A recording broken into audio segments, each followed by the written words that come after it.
All right, let's go ahead and pray. In the name of the Father, Son, and the Holy Spirit. Amen. O Heavenly King, the Comforter, the Spirit of truth, who art and fills all things, treasure of blessings, the giver of life, come and abide in us, and cleanse us of purity and save our souls. O good one. That's not strong, that's the head. O Heavenly King. Amen. All right. So I'm going to say that now, so I'll have to edit that out. That was the Heavenly King, not the Josiah. I don't know why I said that. Anyway, go ahead and sit, everybody. Let's see. Let's get someone different to read. Did you already read before? No. You've read during search? I read, you had me read the that Psalms. counts. Who hasn't read yet at all? I guess me. All right. Come on up, Evan. Yeah. Jesse, I'll let you read next time. Just remind me. Okay. Okay. And then I'll make someone else do it just because you said that. Yeah. All right. Go ahead and read the parable. Yep. All right. Do you want me to read like the whole thing? You just say which gospel reading it is. Yeah. All And right. then start the reading. All right. Luke 12:13-21. The parable of the rich fool. One of the multitude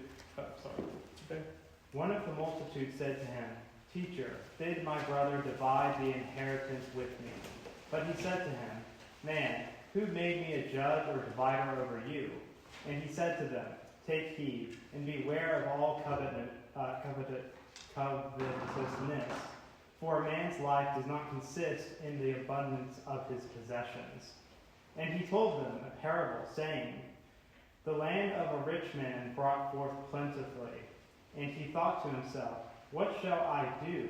For I have nowhere to store my crops. And he said, I will do this. I will pull down my barns and build larger ones. And there I will store all my grain and my goods. And I will say to my soul, Soul, you have ample goods laid up for many years. Take your ease, eat, drink, be merry. But God said to him, Fool, this night your soul is required of you, and the things you have prepared, whose will they be? So is he who lays up treasure for himself, and is not rich toward God." Thank you. So before I ask the question, I want to tell a little story. So I talk a lot about Father Anthony Karbo of blessed memory. He was one of my mentors as a priest. You know, lots of priests. We have lots of other priests we talk to about stuff, things that we ask advice, questions. Even dare say, I apologize for this, we do gossip, which we shouldn't do, but we do, things like that. But usually we lean on one another and in the sense of asking questions. And oftentimes, older priests will take younger priests on and sort of mentor them in some sense of it, and things like that. And when I was in Colorado, Father Anthony Karbo kind of took that role on, even though I already kind of had a mentor in Father John Dresco, who was a priest I knew in college and was there when I was ordained. I was assistant for a year and a half after seminary. He married my wife and I, and also baptized my wife prior to that, and all of that. He was one of the ones who baptized Zoe with me.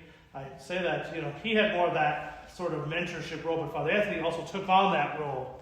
And when I talk about Father Anthony, and the reason I want to tell this story is that Father Anthony, a couple of years ago, and I think nearly now almost 2 years, passed away, died of cancer. And, he was not by any means a young guy, but he was definitely not an older guy, right? I think he was in his early 60s, late 50s when he passed. And, I talk a lot about him because of the one thing I talk a lot with regards to him is just how, much he loved the church, how much he loved Christ, and how much he believed in basically that message I like to preach of, let's make the whole world Orthodox, right? That's the biggest lesson I took from him, was why aren't you trying to make the whole world Orthodox? And reason I'm talking about him, I want to bring him up in particular, is the last year of his life, when he was going through all of his cancer treatments and all of this stuff like that, he never stopped trying to make the whole world Orthodox. He didn't believe that you could just simply, give up and say, look, you know what, I could retire, I could just stop what I'm doing. I don't have to do this anymore. There's obviously competent priests who can replace me. The priest that replaced him, Father Andreas in Colorado Springs, is doing a good job there. And the church there is still growing and still, the like, right? Like he could have easily just pulled back and let somebody else take over, right? But Father Anthony's character was, and oftentimes you'll hear priests say this, that they die at the altar, right? His character very much was a die at the altar, right? He served pretty much till like the last few weeks of his life. I mean, he wasn't serving full-blown liturgy. He had his son-in-law, who was also a priest, also named Father Anthony, which is kind of funny and weird in a sense, right? Who unfortunately has the nickname of Father Anthony the Younger. But, it's all good fun, right? But he was still trying to work, still trying to grow. He kept still talking about growth.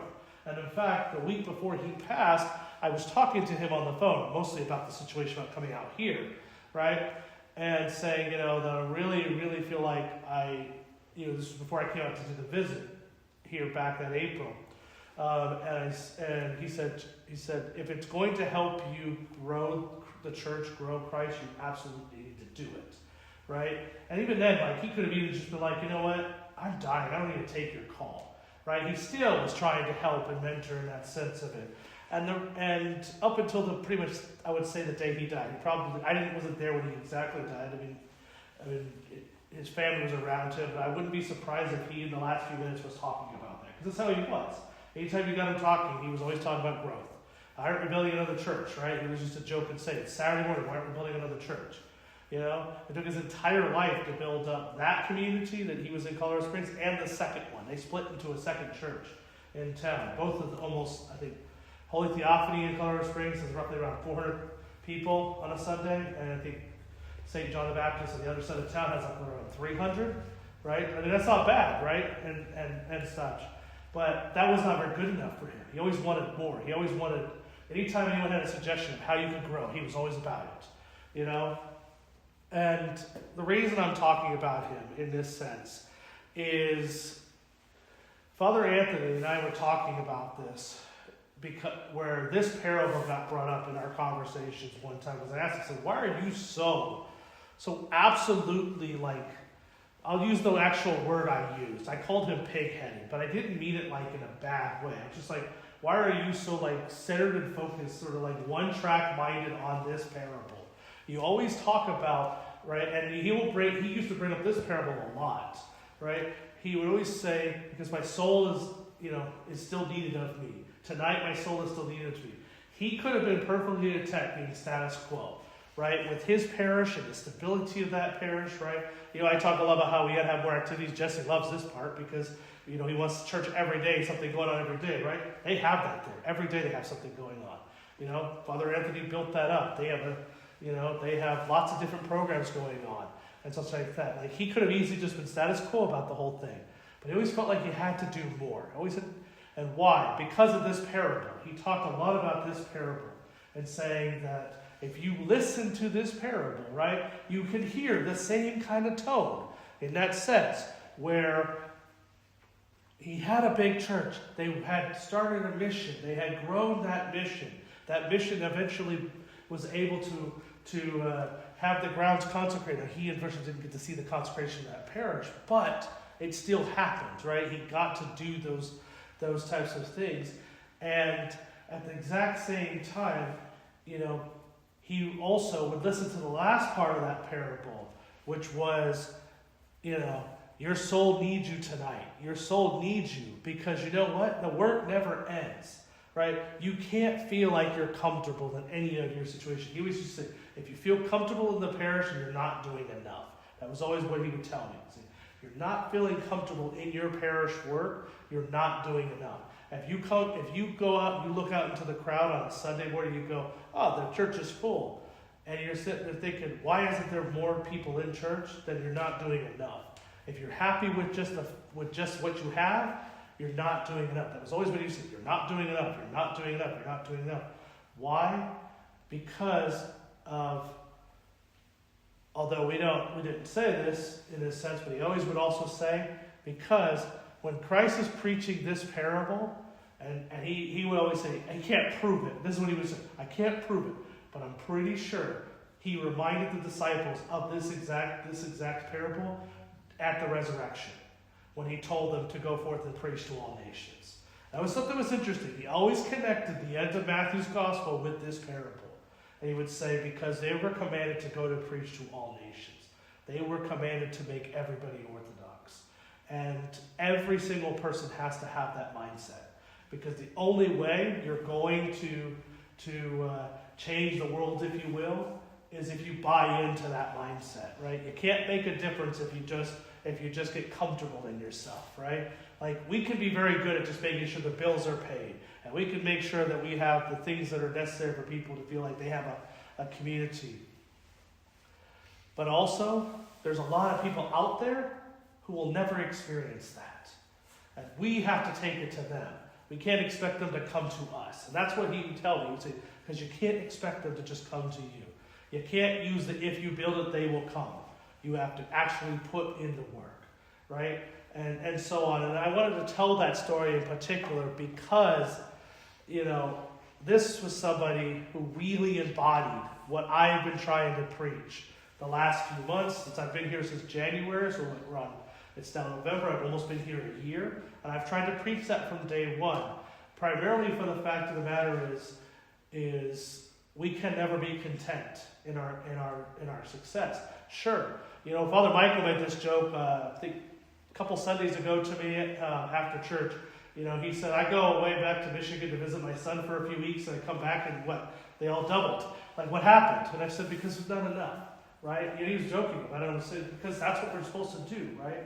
So I wanted to just tell that little bit of a story, but then also wanted to get your guys' thoughts on the parable and things like that, and sort of if you have any thoughts on what I just said, So go ahead, have a drink.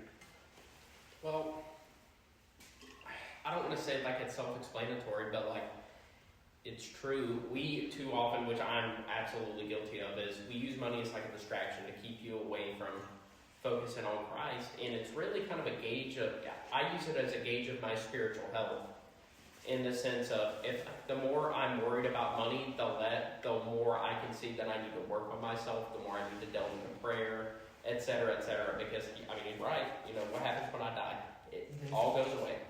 It does not matter. I can't buy my way into heaven. You know what I mean? Yeah, that's the Catholic's job. Such a bad joke. Yeah, I'm going to send this to my buddy. Catholic? No, he's not Catholic. He's kind of shopping Oh, around. right. The part, or the one that's in Washington, right? Yeah, one of my buddies in Washington. He's kind of shopping around, and he actually talked to me about that yesterday. He's like, bro, did you know in the Middle Ages that the Catholic Church was just Yeah, we don't want to turn this into the Bash Catholic hour, but I get what you're trying to say. Yeah. Okay. He'll leave that up. Anyway. No, but you can't buy yourself into heaven, right? It's not so much, this parable is not so much focused on the idea of this individual, because this one particular individual in the story, right? He has made quite a life for himself. He's really all set and ready to go, right? He could truly retire. He doesn't have to really do much of anything because he's got enough to set him aside, right? In today's sort of world, it's like you have your 401k, your pension, your Social Security, the whole lot of it, right? And you're perfectly content, and you can just essentially just live out your days in comfort, But this parable, let's just point this out before I want somebody else to jump in here, but this parable is called the parable of the rich fool. And he's a fool because he's let himself basically be convinced that he's perfectly fine. And he's not. Why is he not fine? Why is he not fine? You kind of talked about it a little bit, Nate, but I want to ask the question and see where stayed in on the parable. Why is he not fine, Jason? And speak loudly for the mic, please. When I hear that, it sounds to me that there's this delusion that he's going to be just fine, happy, and content with all that he has. And he kind of sounds like he rejoices in the fact that he doesn't have enough room to store all of his goods. He doesn't have enough room. and it's a delusion in a sense is, well, he's just going to sit and do nothing. He just wants to sit and do nothing. But the soul wants to keep going. Right. It wants to keep doing things. It wants to keep working. And put it in senses, our soul is supposed to be within Christ. Mm-hmm. So the soul is going to keep wanting to seek Christ, but his flesh just wants to do nothing. It wants to be comfortable and content and think that everything's going to be okay in that moment. But he doesn't know that he's hurting his soul. Well, here's the thing, though. So, his soul doesn't want to do anything. That's the problem. Is it his soul? His soul doesn't want to do anything. He doesn't want to do anything. It's all part of him. Okay. He doesn't want to do anything. But he's convinced himself. So, you're right to a degree, right? He's convinced himself that he's good to go. And, in a sense of it, you were right in saying that he needs to keep going, right? It's actually God who's telling him to keep going, right? You realize you're not enough. It's a soul that it's himself that sort of convinced himself, I don't need to, right? What makes him a fool, though, exactly, is that. But even more than that, anybody else want to jump in? Well, I think he's a fool in the sense that he is staking the meaning of his life, his happiness, in something that is inherently perishable, and something that is perishable instead of something that's imperishable, which is God. Right? He's taking something that has some kind of goodness, right? But he's placing that over the source of all goodness, which is God. Yeah, that's very similar to what Jason was saying. But where entirely does that make, let's look at it from today's perspective, where entirely would that make him or any of us a fool in today? Like, you guys are getting the point of where he's not placing it in the right place, but there's a particular word I'm looking for that makes him truly a fool over all of this. Selfish? He's not the selfish, right? It's not quite selfish. But what does it makes him truly a fool? Listen to the words from God. What does God say in that parable? What does he say? You look at it like. What is he saying in there? What's he telling them? Divide the inheritance, but he said, man who made me a judge or divider over you. Then he said to him, take heed and beware of all covetousness. For a man's life does not consist in the abundance of his possessions. Fool, the night your soul is required of you, and the things. Stop. Right there. Repeat that again. Fool, this night your soul is required of you. Okay. Harp on that. Or reflect on that. Comment on that. Hashtag on that. I don't know why I said hashtag. Fool, your soul. What is the exact words again? Fool, this night your soul is required of you. Fool, this night your soul is required of you. Thoughts. That's what makes him the true fool. Why? Why is this night required of him? There's a word I'm looking for. There's something going on here. Because this guy is all set up. He's all good to go. Listen to what I said with regards to Father Anthony, and also what I talk about with evangelism too, right? What is it that we're missing in this? There's a word I'm looking for. I will give you clues if you can't figure it out. Maybe Go ahead, Jesse. This is a shot in the dark, but it's saying his soul's required of him. Does that imply he's about to die? That's what I was.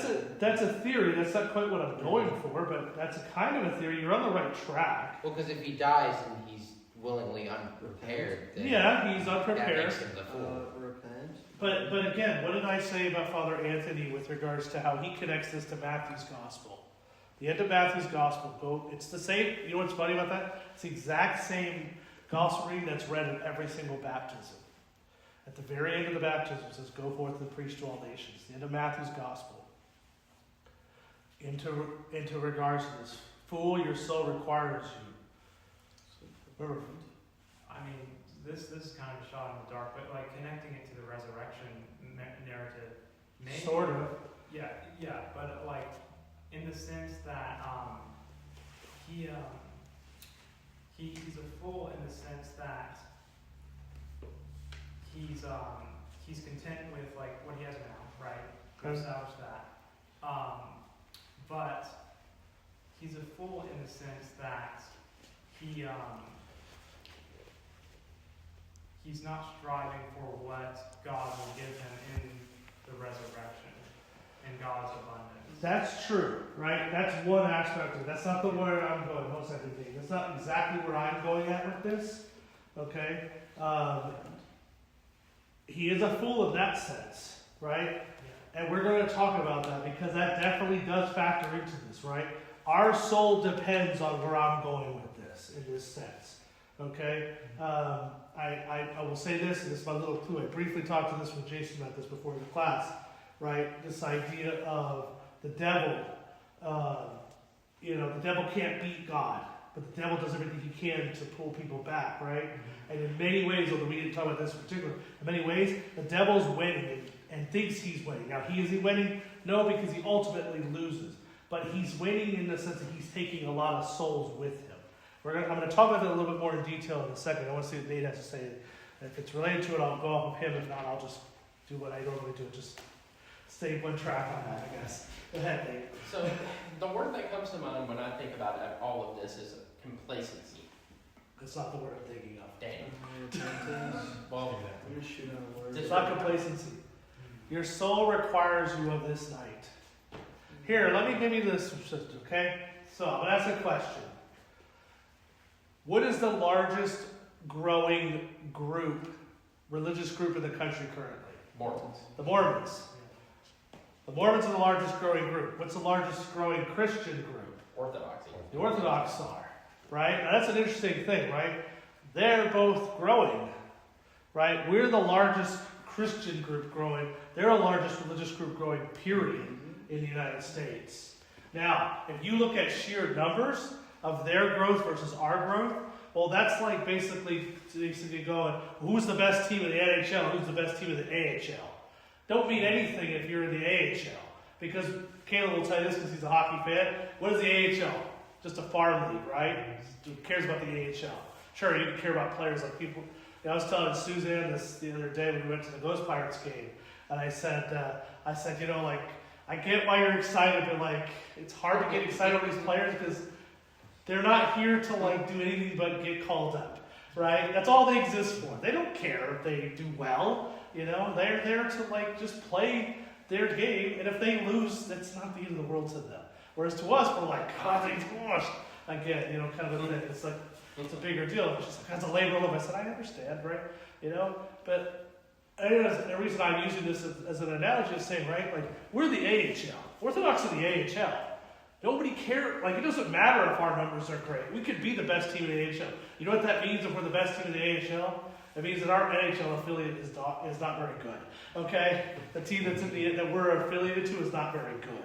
But that doesn't apply in this analogy, right? We want to be the NHL. We want to be the best team in the NHL, right? But we're not. Their numbers, they're building churches everywhere, right? In sheer numbers. And we're building churches, but, we talk about, we just built a big cathedral in Romania, right? Romania is a 95%, Orthodox country. That's a great achievement to build the biggest Orthodox church in the world, right? But that's like building, that's like Alabama building a new stadium in the say, look, we built the biggest stadium in the SEC. So what? So did every other school, or Georgia Southern wants to build a new stadium, we'll be like, yeah, so what? You built a big stadium. Yeah, everybody watches football, of course you did. Kind of a thing. It doesn't mean anything. The Mormons are building temples left and right. They've got temples that might even rival the size of, I don't think their temple is any of their temples are as large, but as that cathedral, right? But they're building them everywhere you go, right? So they're way above us, even though we're growing, right? The estimated, Orthodox in this country is I think roughly around 200,000. I think is even round the number. I'm just guessing off the top of my head. I believe here's a better way of putting this, right? I think roughly around like the average parish right now is experiencing around 20 to 30 people a year and growth. Is what I would probably estimate in numbers, right? Some others more than, in that sense. And of course you see stories of like some churches where they have like 120 catechumens, right? It's like, oh, wonderful. I think there's that church in North Carolina that has that. Whatever that Rocourt church, I think it's Rocourt. It's either Rocourt or Antiochian, I can't remember. Okay, right? We go celebrate all that kind of stuff, but the Mormons, they started out at like, they have 30 million just in the United States. They're probably nearing, I would say, close to 35 million at this point in the United States. Like, you see what I'm trying to say? We're on different levels. So going back to my original thing, right? Like, if those are the two largest groups in the country that are growing, okay, the two largest, and that's how big a gap it is. We're looking at one group that's in the NHL, one group's in the AHL. From the perspective of this parable, right, what's the word you think I might be looking for that would apply to us as listening to this and thinking what we're doing wrong here? Like, what is it we need to do more of in this sense? What am I trying to get at here? Anybody have a guess? I feel like Nate, you want to say something this time. Well, I don't like. We need to continue to strive. We can't get comfortable. Sure, but there's a word I'm looking for. Growth. What's that? Growth. No. You want a clue? You want me to just give it away to you guys? Give me something. Give me something. Okay. It starts with and rhymes with urgency. Urgency, yeah, I couldn't make that work. I couldn't quite make urgency, right? This night, yeah. This night your soul is required of you. Fool, this night your soul is required because it's urgent. You do not realize that you have done such a good job of setting yourself up for all this kind of stuff, but you've completely forgotten that it's more than just set yourself up for things, right? Like, you can't be content in what you've done. You cannot just give up. You have to look at this and go, you know what, you did a great job filling that barn. Let's look at it from the perspective of this, right? This would have not made him a fool, okay? He had a barn, he filled that barn up. Let's take it from the perspective of the church. He has the church. He fills up that church with people, okay? He runs out of room, so what does he do? He builds another church. He fills that up with people. And then what does this fool do? He says, I'm done, I'm good. I'm 80 years old, I'm good. I don't need to do more. And you see the problem with that thinking, right? We as Orthodox, and this is unfortunate in this sense, and this is one of those kind of comments that I tend to say, I can get myself in trouble for this, but I'm going to say it because it needs to be said, right? We as Orthodox get content with that. We're okay with that, right? We are perfectly happy if our churches are full and they don't have to go any bigger than that, right? If we look at our churches and go, oh, good, look, see, if we got 100 people in church or 150 people or 200 people in church, I'm good with that, right? We're content with that. Bills are paid, the church is good. We're okay with that. Many Orthodox churches hold that mindset, right? The Mormons, on the other hand, remember, NHL level versus AHL level, don't hold that mindset. If they fill up a Mormon church, they build another one. And they go to their people and they say to them, we need to tithe more. We need to do more, right? We're not done. The biggest thing is about them, and I know I'm talking about them, comparing them, it sounds like I'm praising them, but it's sort of a sense of respecting their game sort of thing, whereas we look at this and go, we're not doing enough. Like, they have a whole list of problems that theologically speaking, they're an absolute mess. We're not going to get into that, right? But when it comes to their ground game, if you will, they don't mess around, right? We all make fun of them on their bikes and when they come to our doors and think, oh, they're a bunch of losers, right? But you want to know something? They are willing to put 2 years of their lives. Women can do 1 year. They're willing to put, men do 2 years, women can do 1 year. Right? They're willing to put 2 years of their life into growing their churches. And how many of us in the Orthodox Church would say the same thing? How many here would actually say, I'm good with 2 years of my life to go and build the church? Some of you would raise your hand and go, yeah, absolutely, I would, right? But that's a very small minority of people, right? Because we don't have the urgency. In some sense of this, and I might even name this episode because I'm naming them after you know, in Themes, they even named the episode saying, Orthodox are the fools in this parable. We are the fools because we don't have urgency. We don't have the Father Anthony Karbo of blessed memory mindset of why aren't we building a church on Saturday, right? Why aren't we building another one? Bless you. You know, why are we not doing that? We don't have that mindset because we're content, you know, with things being okay as it is, right? And sure, I can say this to the few of you here present, right? You know, but why is there not more people here for this? Why are we not encouraging others to come to this, right? Some of you are. Some of you I know have said, hey, come on, come to class. You know?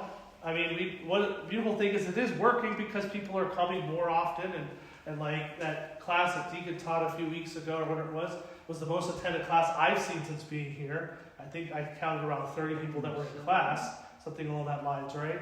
You know? Excuse me, when did he do that? I must have missed it. It was like 2 weeks ago. Yeah. 2 weeks ago. Yeah. Shoot, I didn't know. Well, neither here nor there. You had to leave or something to go move. That's what it was. Oh, that's what it was. Yeah. But that was the most attended, you know, that was one of the most attended classes, right? But why wasn't everybody in that class? And why isn't there an urgency in our souls? Because I'm going to tell you something right off the bat, right? When I was talking earlier about how it's going to apply to our salvation, you know, the bottom line is this parable, the theme of this parable, if there's ever a parable of all the parables I will talk about, and it's basically about evangelism and growing the church, it's this one right here. Because your very salvation depends on who you bring, right? You are not going to be sitting there, you know, your defense before Christ, when you stand before Him and have to say, what did I have as a defense? Your biggest defense is going to be when He asks you, how many people did you preach today? Did you preach to? You know, what nations did you preach to? What did you do in your life to bring people? Did you have that sense of urgency? You know, did you sit there and say, wow, we're, you know, or, you know, there's the joke of, let me, you know, a side tangent here for a second, but there's a joke that says, you know, Orthodox is America's best kept secret. Why is that a joke? Why are we talking about that? Why are we even okay with that? You know, I would absolutely not be okay with that. I'm okay with the joke because I understand it's a joke, and I've got a sense of humor, so I don't get offended easily, you know. But why are we not angry about that? You know, I also used to say this joke of saying, when I lived in Calhoun, I used to say that they always like to say America's Orthodox is best kept secret, and Calhoun's Orthodox is best kept secret. You know, and I meant it as a joke, but the thing about it is in Calhoun, this was a parish that was there. It's been there now for 125 years. Right, but the community's been there a little longer, but the actual church itself has been there, that exact parish, right? The one in Pueblo is the one that they went to first, that they started, okay? I don't have to get into the history of that in this talk, but I'll say this if you want to know until afterwards. But they've been there for you know, over 100 years, right? And if you ask the average person if they knew that there's there's an Orthodox church in the middle of Colorado, they would look at you and go, really? You know? Why? Because nobody knows about it because that's kept secret, right? And that's not a good thing. It should never be kept as a secret, right? You know? And of all of this, of the you know, states in the United States, not every single state in this country has an Orthodox church, right? They have some missions, some sort of sprinkling up some things, right? But not every single state has a church. Not every single city has a church. You know, one of the biggest gripes people will hear about and talk about, I'm going to talk about this actually at the end of this month when I do my talk on my young adult class, whatever you want to call it, catechism class. I'm going to talk about jurisdictions and how that works and why we have them and stuff like that. It'll also be the last day I'm probably a priest. No, I'm kidding. It won't be that bad. But, right, you know, one of the reasons we have an issue with that is because we have lots of jurisdictions in the United States, and we have lots of bishops that are over multiple cities, when our church itself says you cannot do that. The canon itself, St. Ignatius himself said you should only have one bishop per city. Well, guess what? The reason we don't have one bishop per city is because we don't have a church in every single city. Because if we had a church in every single city, guess what we would have? We talk about clergy shortage on the side tangent here. Right? I guarantee if we had a church in every single city, we would have a clergy crisis. Because we'd have entire cities full of Orthodox to fill that. right? You still have a lot of problems with growth in that sense. My point being is why are we not angry about that? Why do we joke and say Orthodoxy is America's best kept secret? Shouldn't be that way, you know? I mean, honestly, if I said to you guys, and this is, I'm going to get on a little bit of a side tangent here, okay? But if I said to you guys, hey, what'd you all think about the Firebirds season last year? You'd all look at me and go, what? That's the AHL team out of Palm Desert, Palm Springs, and the Seattle Kraken's AHL team, okay? I think they were in the Calder Cup last year. If I'm not mistaken, I think they lost to, gosh, I can't remember who they lost to. I think it was Vancouver's affiliate, right? None of you know who that is, but I guarantee you if I started talking about NHL teams, you may know who I'm talking about, right? You know, but you guys don't know who that is. Well, guess what? The world doesn't know who we are. A better question is, and I'm sorry I'm getting a little bit on a rant more than anything, you know, but how many of you who, because every one of you here, exception of me, is a convert or catechumen to convert, right? How many of you have heard people say, oh, Orthodox, that's that church that prays to Mary just like the Catholics and worships Mary just like the Catholics? Or that's that church that looks like Muslims, but they're not, right? They're Muslims with Jesus, right? I had a friend of mine who unfortunately left the church, and sadly, he was an Orthodox deacon who left the church because of a lot of different various situations. But one of the things his family used to say is, well, you're part of that Christian Muslim cult. How many people see that in us? Think that's what we are. Well, you want to know something? The reason they think that's because they don't know who we are. And we don't do a great job of telling them who we are. In that sense, that's what I mean when I say we are the fools in this parable. Orthodox are the fools in this parable. We are the rich fools because you know the thing about it is, that's the other thing about it. We're rich. The church is rich. Why are we rich? Because we actually have the church. You know? That was another thing that Father Anthony and I would talk about, was he would say, you know, we're the rich church too. We're not rich monetarily, you know. I mean, gosh, I talked about orbits earlier. They got more money than probably Elon Musk, okay? And that might not be a joke, okay? There's some truth to that, okay? You sue them, they just write you a check. So, you know, if you want to make some money easy, I'm kidding, don't do that. Donate it all to the church. Slip and fall. Yeah, let's not do blood money, okay? Let's not do that. But anyway, we don't need our 30 pieces of silver that badly. But, you know, like, we're not rich monetarily, but we're rich theologically. We're rich in history, rich in everything else. You know, we have Jesus in the fullness of who Christ is. You know, whereas other churches throughout the world do not. Other groups do not. And yet, nobody knows about it. So we're rich, but we're fools. See where we're the rich fool at? Do you see how we are the rich fool? And we are being told by God, guess what? You need to be urgent. Your soul requires you. You have built this foundation of the faith. You have built a beautiful faith. You have built beautiful churches. You have represented exactly what the kingdom of heaven is supposed to look like. You've done all of that. You have filled churches. You have converted empires. You converted an entire world to Christianity at one point. And then you fell away and just said, we're good with that. And now, in America, we're the best kept secret. When somebody thinks of Orthodox, they think of, oh, that guy's Greek, he must be Orthodox. Not, that guy's Russian, oh, he must just be Orthodox. That's what they do. That's just their church, right? Instead of, why isn't the whole country? You know, the joke about it is it's like you go to Utah, where my wife is from, you know, you can go down, I mean, it's like, what? Used to say Utah's like 7-Elevens are in Vegas. There aren't every single Mormon churches on every single block, right? Why isn't there Orthodox churches on every single block? You know? Why is there not an Orthodox church? Why aren't there 18 Orthodox churches in this area? I don't know why I threw the number 18, but why aren't there 18? Do you get what I'm trying to say? We have the richness. We have the church. We are the rich. But we're fools because we have no urgency. We have spent centuries building ourselves up. And sure, we've faced adversity. The church has faced adversity. But there's no excuse. Because you know something about it is? Okay, this is for you, since you like hockey, right? What happens with good teams when they face adversity and then they go, oh, we're good, and then they give up. They're like, oh, we're good enough. Or they face too much adversity. What happens to them? They start to lose, right? They start to lose. They can have this great team and then they just kind of fall apart. You know, right? There's so many teams we could talk about. I mean, literally, that's the New England Patriots was that for a while, right? You know, it was a great team for all these years. Nothing was enough. You know, and then they got content with that, and eventually they started losing. Right? You can't do that. You can't be content. You cannot be content. You face adversity, you can't be content with that. You know? I know this sounds silly, right? But like, my favorite hockey team follows this mindset.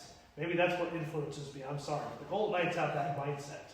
Okay? And I don't bring this into sports, but I want to use this as an analogy for this one reason, right? This is why I was looking at you, Caleb, when I said this. Right? Like, the owner of the Golden Knights does not mess around. He says, look, if you can't perform, you're out of here. I'll go find somebody who can. You know?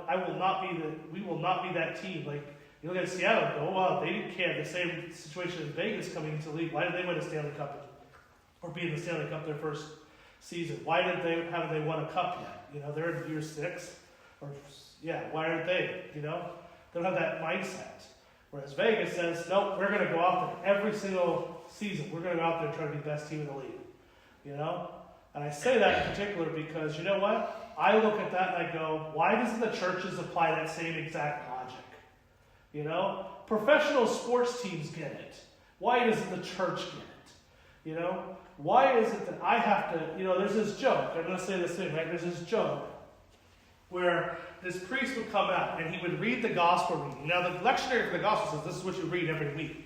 He never followed that. He would read the same gospel reading every single week. He preached the exact same sermon every single week. And eventually, like years later, one of the old Russian ladies in the church comes up to him and says, you know, Father Ivan, I'm just making up a name for this priest. Father Ivan, why do you always read the same gospel? Why do you always preach the same, you know, sermon? And he says, when you get that sermon, I will move on to the next gospel. Right? I'm sure some of you probably heard that joke before, right? Well, that's the same thing with me, right? You know, I talk so much about evangelism, right? In that sense of I've had people say to me, Father, will you talk about anything else? You know? Who ask that question, say, well, when we get to that point, when we understand that, then I can go on to something else. But here's the thing about it, right? We don't have the mindset of that. We're perfectly okay with being content with being rich fools. Because we're rich in theology, but we're foolish in the urgency. We couldn't care about the urgency. Because for us, you know, the bottom line is we're comfortable. I think who's talking about comfort? Was it you, Jason, that talked about comfort, I think? Right? I think it was you who talked about comfort. But we are so comfortable in our sort of easiness of our lives, right? Our world today makes life very comfortable, very easy. You know, I mean, honestly, if I was to ask this question of who here thinks they're going to go home and not have a meal, nobody was going to raise their hand. You know, I mean, who here thinks that they would be able to have meal? Like they talk about this stuff going on right now with the government, with the shutdown, right? I don't want to get into politics, right? But like our country is not going to, like people that are going hungry, right, are not going to just like start dropping dead, right? In a sense, not again to talk about politics. What I'm trying to say is that we're a very wealthy society. Right? We're perfectly content. We don't, I think I quoted, said George Carlin's famously said, we don't have a homeless problem, we have a houseless problem, or something like that, right? People are not dying on the streets of hunger. Whereas in other countries they are, right? I can tell you right off the bat, if you go to like Mexico, you go down to Mexico and you see the amount of stuff like that, you will look at like little kids, right? And you'll go, that kid's bones are, I mean, you could go grab a little xylophone, you know, stick and like playing along with the kids' bones, and you would end up playing music. That's how some of these kids are, right? You know, it's sad, right? We in our country are very spoiled, is what I'm trying to say. We as a faith are very spoiled in this country because we look at our country and we go, you know what? I can go pray anywhere I want. You know, nobody here is forcing you to come to church here. Am I forcing you to come? No. You know, you come on your own. You know, you guys can make the choice to come to this class, right? I'm not saying that there's been times when you would be forced to go to class or go to church, right? But you have the ability to pray however you want in this country, you know? Whereas, Bree, I'm going to pick on you, sorry. Okay? If you went to the Middle East, right? Like you boys right here, you guys right here, if we all took, let's take a trip to Abu Dhabi Disney, okay? You know, the new Disney park that's not built yet, but we're going to pretend it's built, okay? Let's all take a trip, right? You guys can all dress the way you're dressed, although they probably would say, you know, a little nicer than that, but, you know, not just t-shirts and sweaters, but, you guys can dress, she's head to toe, because she has to be head to toe covered in those countries, right? If we were to say, oh, let's go to that Disney park, where that's fun, right? If we wanted to go to church there, that's a little harder, right? You can't just say, oh, there's an Orthodox church. You basically have to go closer towards other countries that have Orthodox churches, right? You make your way towards Syria and Damascus if you want to go to church, or Jerusalem if you want to go to church. You're not going to an Orthodox church in Abu Dhabi, right? You know, it's just not happening. Whereas here, you can go to church, right? You have no issue, is my point, right? You can go wherever you want, you know? You're not forced, and you have that freedom, which makes us content. It makes us rich. But it also makes us forget that we're also fools, because that's not enough, right? That's the bottom line. The purpose of this lesson, the purpose of this parable for us is to be urgent. So let me ask you guys this question. What do we do about that? I'm actually asking the question. As all of you know, I'm not shy. And Are you sure about that? I think so. I don't know, kind of 70-30. You're the most introverted person I've ever met. Just kidding. It's It's your wife, but not you. Yeah, for real, opposites attract. Sorry, I'm being weird. Go ahead. Easy to pick on. Oh, dang. What's this terms? I'm having a brain fart. I'm losing it. I got it back. So one thing for those of you who don't know is, I was in the Navy, and I was on submarines, but I was also a recruiter. And what do we know about recruiting? Because recruiting does tie into evangelism. It is a numbers game. It's a numbers game. Like, for example, if I made 200 phone calls in one day, right? I might have 50 people that answer the phone. And then I might have 10 people that actually come talk to me, and maybe 2 people that end up being in the Navy. It has to be a numbers game, because there are going to be some people that are just by golly not going to listen. There will be people that will entertain the idea, and then there will be people who come, and then there will be people who come and stay. So what I like to do is, my job, I do political canvassing right now, part-time. Easiest $20 an hour I've ever got in my life. But what it does is it allows me to get in front of a large audience. It gives me exposure to people. And what I'll do is, I'll go into my spiel, so on and so forth. And after I get done talking to them, I'll say, hey, off of the record, politics and current events, aside, are you looking for a church? Most of the time people say no, but that's okay. They can tell me no. I will just say, well, in case you ever start to look, we have a nice little Orthodox church just down the road. Oh, well, what's an Orthodox church? Well, here's Father Stephen's business card. Why don't you shoot him an email or shoot him a text? If I do that enough times, and I'm telling you, this is not me breaking an elbow, patting myself on the back or anything. But if you do that enough times, eventually somebody's going to come to church. So my advice, exposure. When it comes to Christ, don't be shy. Don't be introverted. Pretend you're not. Force yourself. If you get the numbers, you will get people eventually. Let me jump in and say something in here. So Nate, I know you understand what I mean when I talk about urgency. There's never been a question on that. You and I have talked about this. You get it, right? I think the rest of you guys here get it.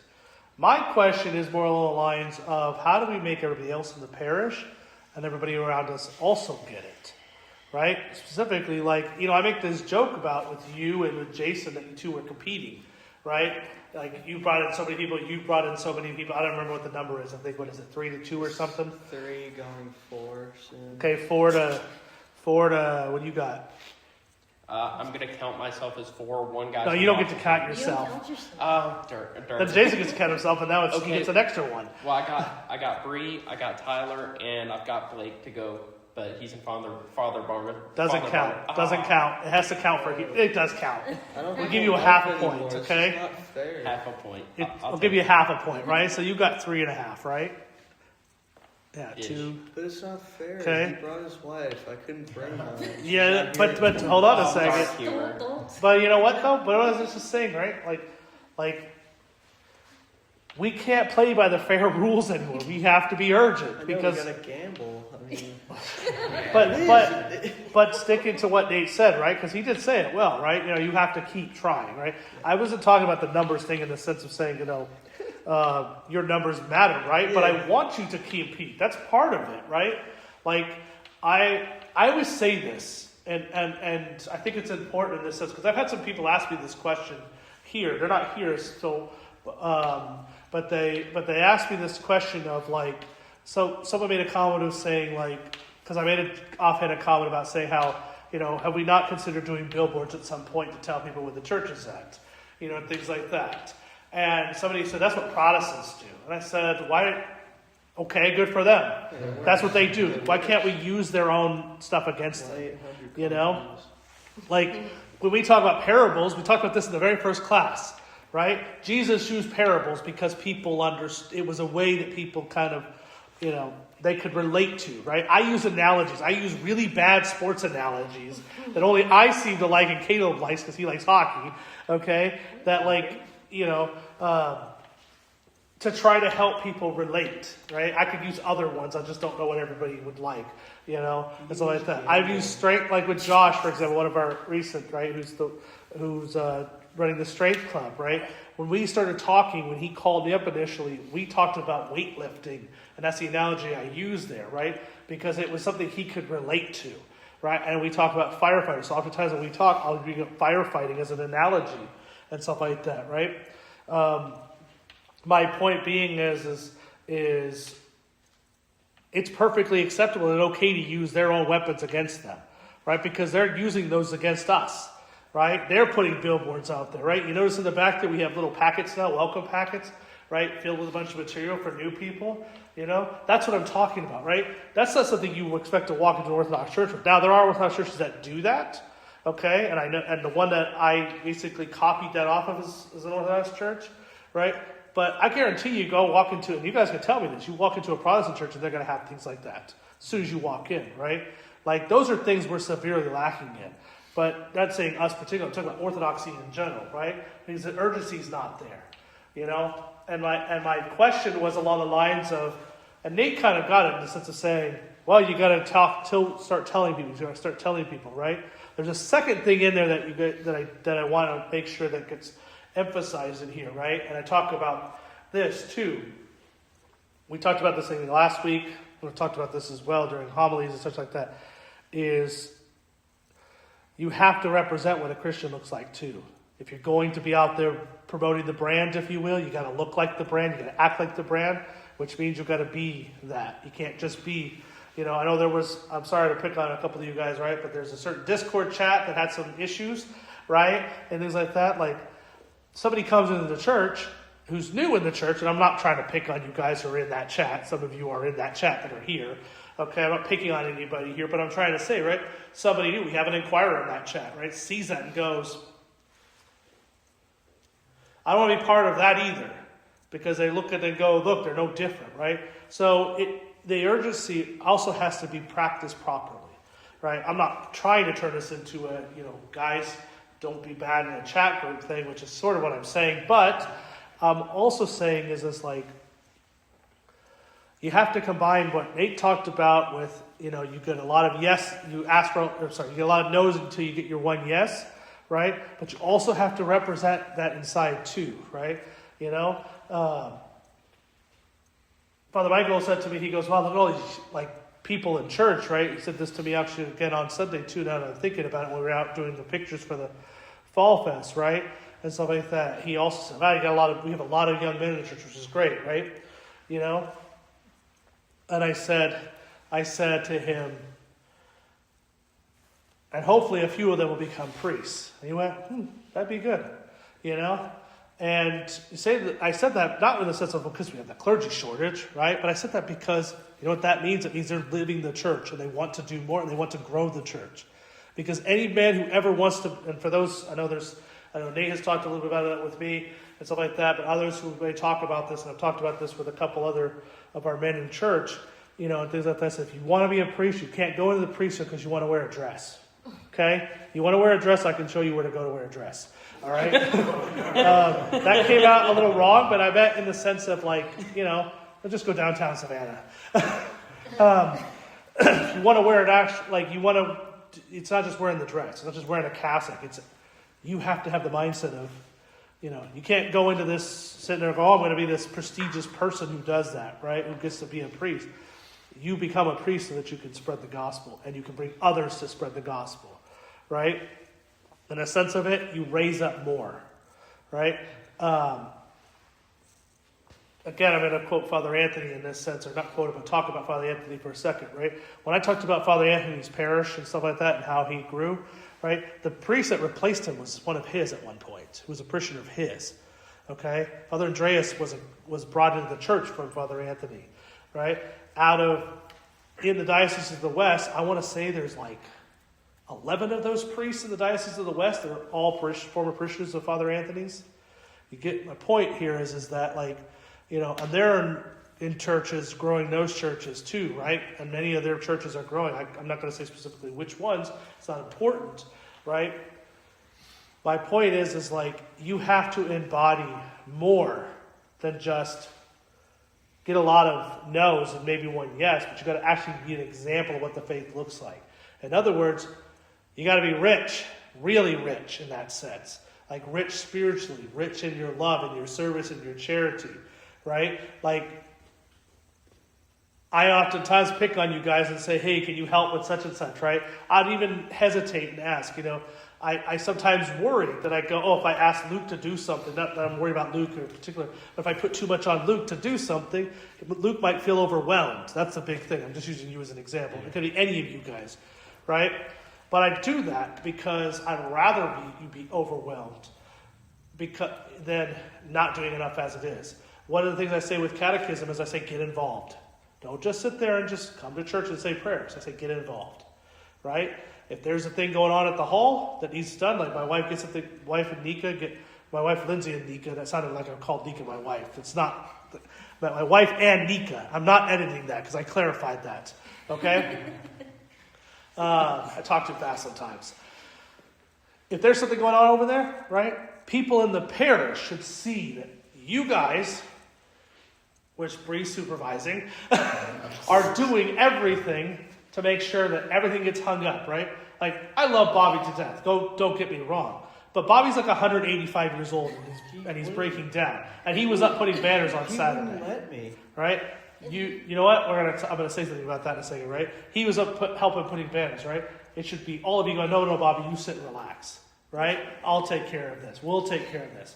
And then you also tell other people they also need to help, right? So this really isn't just go out there and get a bunch of people. Because I asked, how does that look? What do you do? How do you have an urgency mindset? Well, one of the things you have to also do, building upon what Nate added on, right, is you yourself have to represent what that looks like, right? You have to, you got to look at it from the perspective of, look at the dedication of Mormons, too. I'm using the Mormons again, right? But, sometimes it's okay to see what they do and say they're doing something right, I'm not saying that all in all, most of them live, the lives that they do, but they do a very good job of making you think they live a certain type of way, right? I'm not trying to say any of you guys have secret lives behind the scenes and do all these nasty things, although some of you do tell me in confession. I'm just kidding. No, but their image is very important to them, and they want you to see a certain kind of image, because you know what that does? It also draws people to that. Like deception, it's deceptive, right? But deceptiveness is not a bad thing in the sense of if it's done with the best intentions, with good intentions, or with proper intentions, right? Because it's not deceiving, it's love. If you show what Christ looks like to people, and really show it in the way you serve others, the way you tithe, the way you get others to, bless you. Thank you. The way that you pray, and the way you forgive, and the way you ask for forgiveness, right? You're not deceiving them. All you're doing really is you're showing what love really looks like. What they may, it's the same tactic. It's just one is positive and one is negative. And true deception is the negative, right? But love, through service, forgiveness, and so on, being what an Orthodox Christian looks like, that's deceptive, but in a good way. That's all I'm trying to say, right? I realize it comes off weird. It makes it sound like, what do you mean deceptive is a good thing? Obviously, the word is not good. Obviously, it's not good in that principle of it. But it's good if you are really who you say to be, right? If you tell people I am an Orthodox Christian, and stuff like that, then you better live like one. That's my point I'm trying to make, because that's what they're going to see out there. How many of you in your families, right? And I always joke and say this when someone new comes over, like, Luke, you had your family here, or your parents here this last weekend, right? What's the thing I always tell everybody? We can fix you. We can fix that, right? But what I also say is, that's your job too, right? I didn't say, I'm going to fix your parents. I said, you're going to fix your parents, And how are you going to fix them? What did your parents say to me? Do you remember what they said to me on Sunday? I remember what? Thank you for giving him a home. Yeah. Thank you for giving him a community. Thank you for giving him a place of belonging. Yep. Right? They see that, and maybe when you go back to Ohio and such like that, you'll be able to say, hey, I'm going to church. You want to come with me? And maybe they come into the church, and the next thing you know it, you're calling me or texting me and going, they're catechumens now. But that's going to happen on the way you live. It's not going to happen because they had because I convinced them through my words of a great sermon and said, repent for the kingdom of heaven is at hand. Sure, that will definitely help, right? And for some that will do more. But you, all of you, living the faith, really living it, is what's going to get you the yeses, right? If you're, I think it was your friend, the trucker that I talked to a while back, right? He was, Nate, this is what he said to me. It wasn't a confession, I think, because he's not Orthodox and he wasn't confiding in me, but he said, Nate's really enthusiastic, sometimes a little too enthusiastic, right? But he really loves Jesus, right? And that's the really thing about it is, do you really love Jesus? Really love Christ? You can't keep America's best kept secret. There has to be urgency. You can't be the fool, right? You have to really, that's the lesson I'm trying to get through to you guys is you have to basically A, be the faith, and B, have urgency with that faith, okay? I'm going to tell you right off the bat, this is what I'm going to kind of end it on. All right? We live in a society right now where we are literally the AHL team trying to play against NHL teams. We are, or better yet, I'll stick to football for you guys too. Okay? We are Effingham High School football team trying to play against Alabama right now. Okay? And I guarantee you if we went up against Alabama, we would get our butts handed to us. Right? We absolutely would. One of the reasons why is not because obviously they're older, they have better players and all the like, right? It's because they have everything around them and to make them good, right? They can recruit, they can spend the money, right? We don't have that. But I'm going to tell you this right off the bat. If we trained hard and we put the effort in, everyone came together and said, we're going to do everything we can to beat Alabama, okay? With all the odds stacked up against us. We'll at least get a field goal out of the game. No, but we could beat Alabama. That's my point. You could beat. You can't have the mindset that you're going to lose, right? That was what I was talking about earlier when I said that Vegas has that cutthroat mindset. They don't feel like they're going to lose. Even when they play bad, they've had a few rough games this year already, they don't feel like they're going to lose any of those games. And churches that have the mindset of we're going to lose because we're up against all of that. I think sometimes when I look at how there's all this stuff with going on right now in the world, all these other things, right? People are like, oh, woke is dead and all this kind of stuff. It's not dead.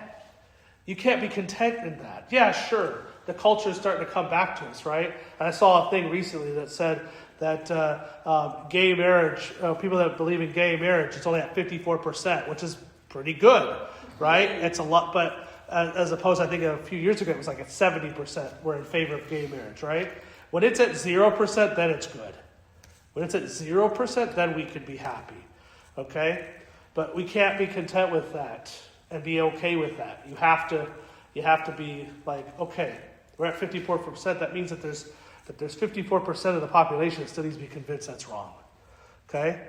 And just like the rest of the world, you sit there and go, this world right now, the devil does not like to lose, he knows he's losing. I want to clarify that. He doesn't like to be reminded of it. And he doesn't like it when people fight back against him. And really, this is all a war against him. Okay? This is all about him. And that's why I'm trying to make it so urgent that this parable is literally what this entire class is basically about. There is urgency here. Okay? We can't be Orthodoxy's best kept secret anymore. America's best kept secret. I said that wrong. We cannot be America's best kept secret. Okay? You can't just be, that's the church the Greeks go to, or that's the church the Russians go to, or that's that weird Muslim cult group.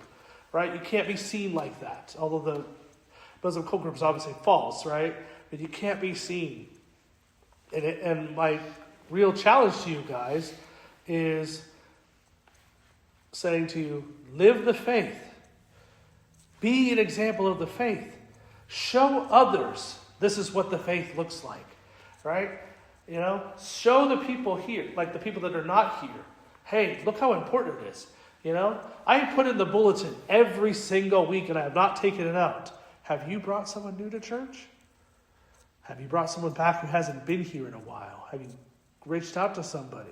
Churches like to do these little things where they say, let's form a little group that reaches out to people who haven't been to church in a while. Because Father's too busy, he can't do it all, right? I should never have to put something, I haven't put that in the bulletin yet. At some point I may have to, as we grow, I might have to. But that should be something you guys do on your own.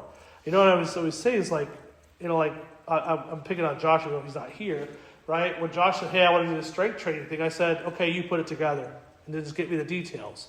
And I'll put it in the bulletin, right? I didn't say, I'll put it together. I can't wear every single hat. Despite me wanting to, I can't. You have to, this is really what it comes down to. There's sort of a third thing. Point C, point 3, whatever you want to call it. You have to have initiative. You want to understand urgency? Easy. I can tell you what urgency it looks like. That's what I've done. You want to know what you have to do? Nate answered that question by saying, get a lot of no's until you get the one yes. The last one is what really comes down to is initiative. You have to make the conscious effort to say, I will do this. I will bring more people to church. We joked about the whole thing between Jason and Nate with their numbers, right? But you should really just be looking at this going, not enough. Why aren't you building a church on Saturday? Why are we not at 500 people already? I can't do it alone. I can't. I would love to. If I could get on TV right now and tell everyone to become Orthodox, right? I can't. There's things at hand that prevent me from doing that. But that doesn't mean that we can't try. And it doesn't mean we shouldn't try. Because tonight, our soul needs us. God needs us. Christ is commanding us to go forth and preach to all nations. He told a handful of people, go out there to the entirety of the world with no communication devices other than your voice and the little bit of paper, and told them to convert the entire world. And they did it. And now we've allowed ourselves to be content with the barn being filled, and we have forgotten the urgency that's at hand. Because now we have to treat this as a new go out to preach to all nations. Because it's not enough. It's not enough. We may have countries like Greece and Russia and Romania and Serbia and Albania that are primarily Orthodox countries. Well, Albania is not so much, but it is an Orthodox country. Okay? But America is not an Orthodox country. Canada is not an Orthodox country. Mexico is not an Orthodox country. They will be. That's the mind you have to have. It will be. Well, that's going to start with you guys. You got to live the faith. And living the faith means being urgent. It means being of service. And it means having initiative. If we want to grow this church, if we want to grow any church, we want to grow orthodoxy, and it may take our entire lives to do so. It took Father Anthony, who was a great evangelist, okay, mind you. His one fault, I will say this, sorry to speak ill of the dead, but his one fault was he didn't like the whole idea of using the internet. He didn't think he needed to use the internet. That's something you and I used to go back and forth on, right? Because I used to tell him, he should have been to quote, to basically quote this person, saying he should have been the Father Josiah Trenum, right, who gets it, right? They both have very similar mindsets. Father Josiah uses the internet, right? We use the internet. We're using the internet. We got plans in the works for that, okay? Use those tools at our disposal. That's my point I'm trying to make. And go forth and preach to all nations. All right, any questions before we end? On this topic. We can ask questions after I end the recording, if it's anything else. Anything about this particular topic? Nothing? I have a lot to think about. You have a lot to think about? Good. I hope you do. Yeah, And I hope that you look at everything I've said, or heard everything I've said, or wrote down whatever it is, sorry, not look, but heard everything I've said, and said, Father needs to stop talking about the hockey stuff. No, I'm just kidding. But actually go, you know what? He's right. He's right. I've been a fool. I've been a fool. I'm rich. I've been a fool. And I've not given my soul the proper, treatment. There's no time to rest. Okay, so we'll go ahead and let's say a prayer, then we'll end it. If you have any questions about anything, we'll go ahead and do that part. It is truly meet to bless you, O Theotokos, ever blessed and most pure in the Mother of our God. More honorable than the cherubim, and more glorious beyond the compare than the seraphim.